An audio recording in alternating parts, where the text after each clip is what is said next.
Welcome to Breakthrough Success. I'm your host, Mark Gabberti, the content marketing expert, bringing you 5 new episodes every week where I and top-level guests teach you how to take your business to the next level and achieve your breakthrough. Hello, Breakthrough Success listeners. I just wanted you all to know before the episode actually starts, I've been working a little bit behind the scenes to give you something really special. So a while ago, I wrote my book, Content Marketing Secrets, which helps people create, promote, and optimize their content for growth and revenue. And I just put the finishing touches together to offer that for free to anyone who is interested. So if you want your free copy of Content Marketing Secrets, all you have to do is head over to markgabberti.com/book. Now, let's jump right into the episode. One of the things that we find ourselves doing sometimes is sabotaging ourselves on the way to some of the big goals that we're going after. We're going to talk about how do we stop doing that in this episode. We have a really great guest. He helps clients get out of their own way to achieve their goals. And he is the host of the Tapping Q&A podcast, which provides the answers to the most common and uncommon questions about emotional freedom techniques and tapping. Today's guest for episode 249 of the Breakthrough Success podcast is none other than Gene Monterastelli. Gene, it is such a pleasure to have you on the show. My pleasure, Mark. I'm really looking forward to this interview. For anyone, like the audio sounds a little different. This is actually being recorded by at Podcast Movement with Heel Sound. So just for anyone wondering, but I really want to focus on like self-sabotage because that's something that happens, something we could be avoiding. So I'd like to just dive in, get some backstory before we go a little bit deep into that. So can you just share with us why you started the Tapping Q&A podcast and that whole journey? Absolutely. Tapping is an acupressure protocol that is really good for dealing with both physical and emotional issues. The way I found my way to it originally was trying to manage my own social anxiety. I was in a circumstance where I could stand on stage in front of 8,000 people and it was as easy as breathing, but I couldn't answer my own phone and I couldn't get help in a store. I was just petrified from those individual interactions. And so as I was trying to find tools to make a difference, I found my way to this tool called Emotional Freedom Technique, which is an acupressure modality. And within 6 weeks, my social anxiety was gone. Like it was completely transformed and I was in a circumstance where all of those things that I couldn't do before, I could do. And it was just something that was so revolutionary and it's really simple to do that I just wanted to share the good news of it. So 11 years ago, I started a blog as a hobby. Like there was nothing other than I just wanted to share with people some things that I had found really super useful and just started writing about the topic. About 2 years into that, I started doing a podcast where I was interviewing folks about the protocol and how they used it in their private practice. And so it just came from this place initially of just wanting to share a tool that had transformed my own life. And I really like this theme where you figured out how to solve a problem for yourself and you went on a mission to help others. And we were talking a little bit of podcast, but you mentioned some really powerful examples with some of your clients with the main idea is that we don't try to intentionally self-sabotage ourselves, but there are these different roots that have like been firmly placed within us, sometimes at a very early age. And I'm wondering if you could talk about how we can identify and remove those roots. Absolutely. In almost every circumstance, when we are sabotaging ourselves, on a subconscious level, we're trying to keep ourselves safe. So think of, for example, doing something in your business like making a sales presentation to someone. And you have this phone number of someone you want to call and you put it off day after day after day. And that's because there's a part of you that doesn't want to hear the word no. And so it's protecting you from putting yourself out there and being judged in that way. So anytime we're not taking action, it's coming from a subconscious belief that is trying to keep us safe. The problem is there are times in which those beliefs aren't accurate. For example, it's great that I am afraid of lions, but I live in Brooklyn, New York, and if I never left my apartment because there was a lion in the Bronx Zoo, that would be a disproportionate response to that fear. When I'm making a sales offer, I'm asking someone to buy from me, the part of me that doesn't want to hear no on some level feels like I'm going to be judged. I'm going to hear in my head subconsciously, when you say no to my offer, what you're saying is my work is no good. And that's not actually the case, but because I'm doing something that I love, it's easy to get those two things tied up. And so I am keeping myself safe, and I'll put that in quotes, by not taking that action. So there are 4 basic reasons why we sabotage ourselves. Either we don't know what we want, we don't know how to do it, it is painful to take action, or it is painful to be successful. So when we don't know what we want, if I don't have a clear vision of what I want, I'm not going to take action because subconsciously I don't want to go in the wrong direction. When I don't know how to do something, I don't know about you, but I don't like feeling incompetent. So I'm going to steer clear of the things that I don't know how to do. Therefore, I'm not taking action because I'm not exactly sure how to do that thing. Sometimes it's painful for us to take the action. If I am doing this thing, I'm identifying myself this way, maybe the people in my family are going to start judging me because I'm choosing a path away from them. And then finally, and as odd as it seems, it can be painful to be successful. Like one of my clients was in a circumstance that when she was very young, every single time she achieved something, no matter how hard that she worked at it, that became the new normal. So if she got an 85 on a math test, going forward, only 85 was acceptable. If she got a 90 on a math test, then going forward, only 90% was successful. So for her, anytime she achieved something, in her mind, it was creating new expectations. So we bring that into our adult lives where we don't want our business to be successful because I've had to work really hard to get here, and now I have to work really hard to stay here. And again, these aren't conscious thoughts. It's not like we go, boy, I'm going to avoid this. But subconsciously, that's how we sabotage ourselves.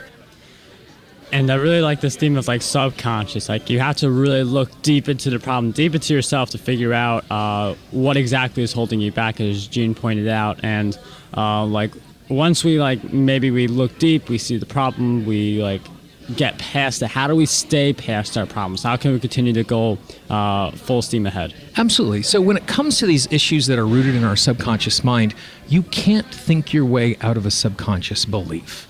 If that were the case, then simply recognizing our problems would be enough.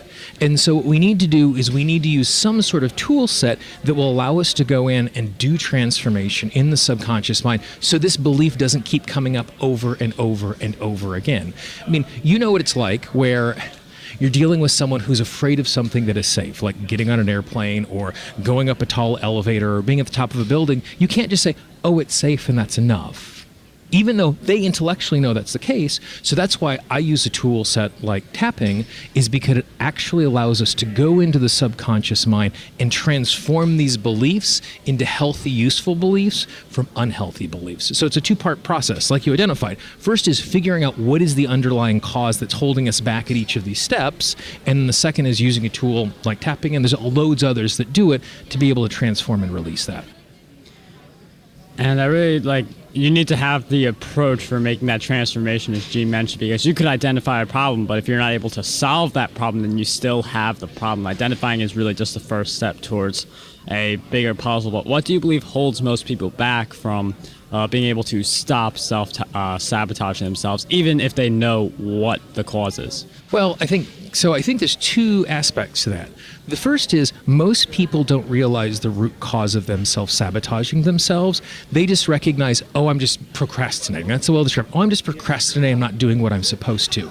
And procrastination is the outcome. It's not the cause. So most people don't have a clear understanding of why they are doing it, or will even name it as self-sabotage until we start defining it in that way. It's like, oh yeah, I'm the one who's holding me back. Then once you've gotten through that, then it's a completely different process. I mean, for me, even though this is the work that I do and I constantly help clients with this sort of stuff, I am so close to my own issues that I often can't see them clearly, and I have someone I work with in the exact same protocol. People hire me to help them to transform. I actually pay someone else to do that with me because sometimes we're so close and inside, particularly these subconscious issues, that even if we see them clearly, we are still too close to them to be able to transform them. That's a really good point, and I like how coaches do tend to hire other coaches because it could sometimes take that outside person to see some of the subconscious things or make us to act on them as well. And one of the things that I also want to address is I like asking people for a big challenge they face. So can you share with us a big challenge you faced and a powerful lesson you learned during that challenge? So I guess for me, it's interesting because I work mostly with folks in a business arena. For me, my big challenges show up in my personal life. that professionally I've done a very good job of assessing these things and clearing them out. When it comes to the personal life, I am struggling in the exact same way, where I feel confident and comfortable inside of my business, but like that Ruth, that social anxiety piece, I was in a circumstance where it truly was crippling my life. The reason that I finally chose to reach out and get help and find a tool set was I was now making choices where I was hurting other people. Like, it was one thing for me to do something and hurt myself, but I had people who were counting on me because they were doing really big things and they're my friends. I wanted to help them, but I was telling lies. I was lying that I was making phone calls to help them do things, which I was crippled by that. And so once I got to the point, it was kind of my rock bottom point with that, where my choices, because of my fear, were preventing other people from having success. That's when I hit that big challenge. And that's when I went, okay, this is too much. That's when I went and started really, because I had known for almost 5 years that social anxiety was something that, like, I had it named. I knew it was an issue, but it took that moment for me to go, okay, it's now time to do something, and in earnest found a tool set. And it's interesting how you find out, okay, I need to take action the moment you realize that, hey, this isn't just something affecting me, this is something affecting people who I care about. So like, if you could connect your problem like that, it could really get you to take a lot more action. And one of the ways that you could take a lot more action, especially a lot more focused action, is to read a lot of books in your subject. So with that in mind, I'm wondering, Gene, if you could share with us 3 books that you believe will have a positive impact on us. In what way? In dealing with self-sabotage, or?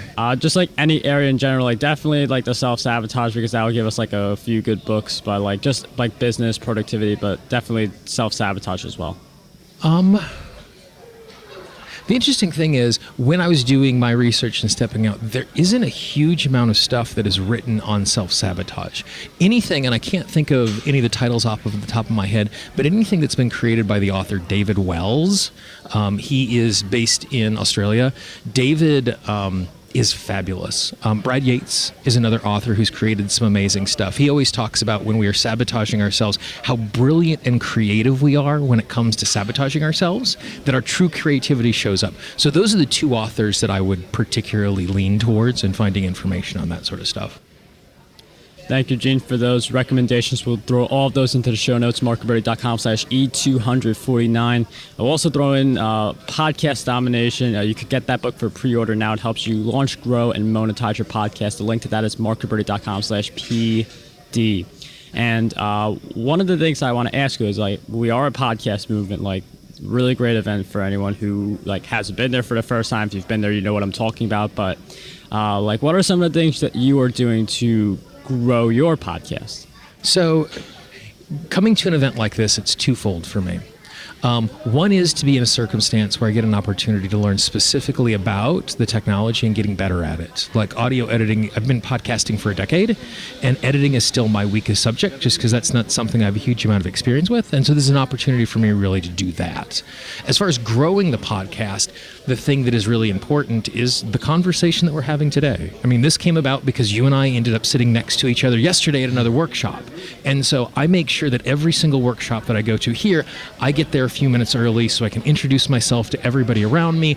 And it's just this opportunity to make formal, informal connections, because I think it's inside of that we get the opportunity to really grow our podcast, because we get the opportunity to connect with other folks who have audiences that we don't get an opportunity to share. The place people most common will get a podcast recommendation is from a friend. The second most common place they get a recommendation is from a podcast that they already listen to. And so anytime us as podcasters can connect and cross-promote each other, it puts us in a circumstance where all of us get a chance to grow our audiences because we're sharing our audiences. And would you say cross promotion? Like I really understand. Like you get on a podcast, like then you get invited as a guest. Like there's so many different ways that can compound. But would you say cross promotion is the only top way to grow, or like there's some other things? It's one of those things that I think anybody who's looking for a single way to grow their podcast is going to be in trouble, just because we're dealing with lots of different things. On one level, there is this population in the United States, it's somewhere around a third of the population, that is aware of a podcast. And that means that 2/3 of the United States doesn't know what a podcast is at all. And so when we're growing our audience, we're bumping into two types of audience. One is, how do we evangelize to our message to people who are already podcasters? And the other is, how do we make connections with folks who aren't? So for me, every opportunity I have when I am connecting with people, when I am out speaking, I'm constantly talking about podcasting in general, as well as my show in specific, knowing that both of those things are going to help me, because if the podcast universe grows, when they're searching for the topic that I cover, they're going to find me because they now know podcasts exist. And I mean, and you're also helping like everyone with a podcast. Like if you get one of those like 66% of people to be on podcasts, and I like Social Media Examiner posts like things every year, like podcast just like grows year after year. Yeah, just this slow little growth, and getting a chance to be a part of that is great. And so, I mean, one of the things that there's another podcast I produce called Abiding Together, and it's 3 women, and all of them are speakers, and we have a postcard that they give out at all of their events. The front is the information about the podcast. The back is, what is a podcast and how do you actually listen to a podcast for the very first time? Because much of their audience has never listened to a podcast before, so we're not just saying, hey, here's a podcast, but we're also teaching them this is how you consume a podcast, and this is how it's really simple for you. Interesting. And I mean, like I wouldn't have a business card like that at Podcast Movement because like right. We all know, but like... Yeah, just when we're out in the world, again, you can assume when you're out in the world and you're interacting with people, 2/3 of the people that you interact with daily, you know, excluding our friends because we all talk too much about our own podcasts, our friends and families know about a podcast, but when you're getting away from that immediate core group where you've talked about it before, you can assume 2 out of the 3 people you talk to have never listened to a podcast before. And so it's really important we're talking about podcasts big picture before we can get them to engage in what we are doing. And you mentioned you're, in addition to the Tap In Q&A podcast, you're also involved with another podcast. But how do you manage multiple podcasts? What's that like? Well, it depends. So, I manage a podcast network, and on the podcast network, it varies. Some of the shows I'm just a consultant on, like it's folks who are really competent. Other shows, they have no idea what they're doing, and so I'm actually doing the editing for them. And so what I've done is I've worked really hard to have a very clear workflow for every single one of the shows. That each of the shows that I work with, we have a giant spreadsheet with every single bit of the process from pre-production, production, post-production, and marketing. And with the different shows, there are different people responsible for each steps. And so we just share a Google Sheet, which is a giant spreadsheet, so we always know what's going on. And once a day, I'm just checking in the spreadsheets to see where everybody is on the different shows. Then I know if I need to encourage someone to get something done on time or just have a sense that things are flowing along properly. And it's interesting how you break it down to that process because, like, sometimes there's a few small actions you need to take for one podcast, a lot more you need to take for a different podcast, but each has a different level of responsibility to it, which can ebb and flow at different times. And Gene, I've asked, there's been a really great interview, and you've given us so much great wisdom, but what do you believe is one question that we need to be asking ourselves more often? So I think the question that we need to be asking ourselves more often, and it really comes back to the work that I'm doing, is what are the 3 most important tasks that I need to be doing every single day? And it could change day to day. And when we recognize the fact that we're not doing one of them, is to honestly ask, what would go wrong if I did this particular task? And that's a question that helps us to get to the root cause of what we're actually afraid of. It's not, what would happen great if I did this? Well, we know what would happen great. But what would go wrong if I made an offer for you to hire me? What would go wrong? Well, I could say, well, he could judge me, and he could say no, and he would tell his friends that I suck, and whatever those things are. And then as I name those things, I drag them out into the light of day, and I get to evaluate them. Because realistically, when you say no to me, you're not saying, no, you suck. You're saying, no, this is not the right fit for me right now based on the information I have and the resource state that I'm in. And so by asking what would go wrong if I did this, it helps us to uncover the piece of evidence that says this is dangerous and helps us to see why we're sabotaging ourselves with that action. Gene, thank you for sharing with us that powerful question. Again, that theme of tapping into our subconscious. So thank you so much for that question, all of your great insights. If you guys want to keep up with Gene, see what he's working on, check out the Tapping Q&A podcast. He's been at it for a decade. So, I mean, like, really incredible stuff. Is there any other places that we can find you in addition to the Tap a Q&A? If you go to tappingqanda.com, tappingqanda.com, I have a free 10-part guide to eliminate self-sabotage, and it teaches you the basics of tapping, as well as giving you 10 different lenses. You get one every single day on how you can actually identify the things that are causing sabotage and how you can get rid of them. That link will be in the show notes, markroberti.com/E249. Gene, I can't thank you enough for taking the time to be on the show. It was such a pleasure to have you on Breakthrough Success. Mark, thanks for the opportunity. I really appreciate it. How does over 100 retweets per day sound to you? My free ebook, 27 Ways to Get More Retweets on Twitter, has you covered. I use the methods within this ebook to get over 10,000 retweets every single quarter. To learn